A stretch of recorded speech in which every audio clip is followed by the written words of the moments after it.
Pernahkah kamu merasa ingin menyerah karena semua terasa terlalu berat?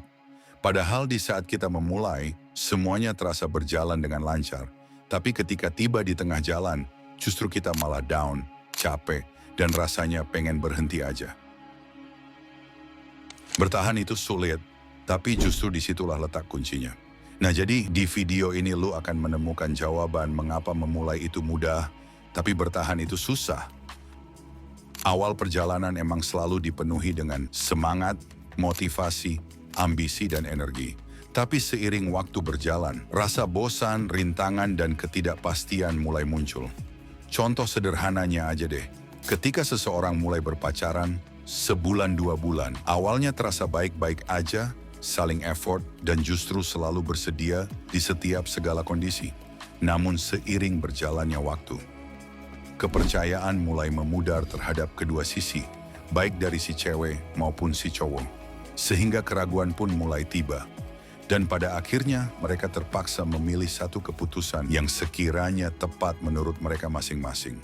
Antara berjuang tapi sulit atau bertahan tapi sakit. Tidak semua orang mendukung perjalanan kita. Terkadang banyak orang yang justru senang ketika melihat kita terpuruk dalam kesengsaraan. Mereka hanya tertawa ketika melihat kita terjebak dalam ambisi diri kita sendiri.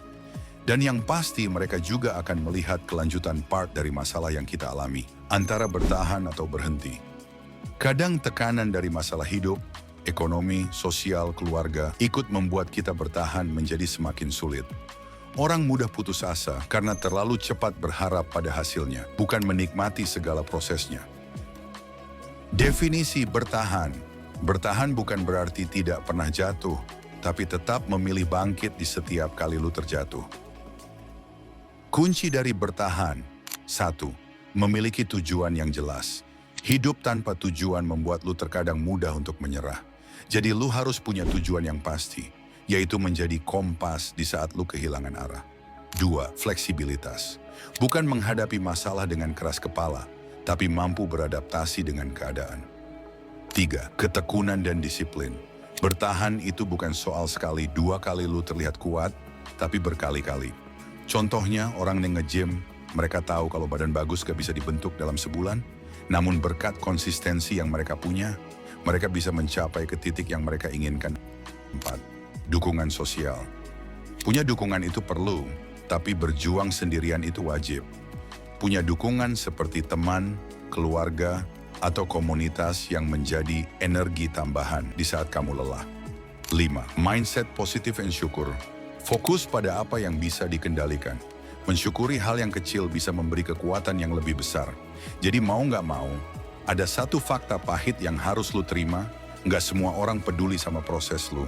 Maka sebab itulah, bertahan adalah kunci untuk menjadi sumber kekuatan buat diri lu sendiri.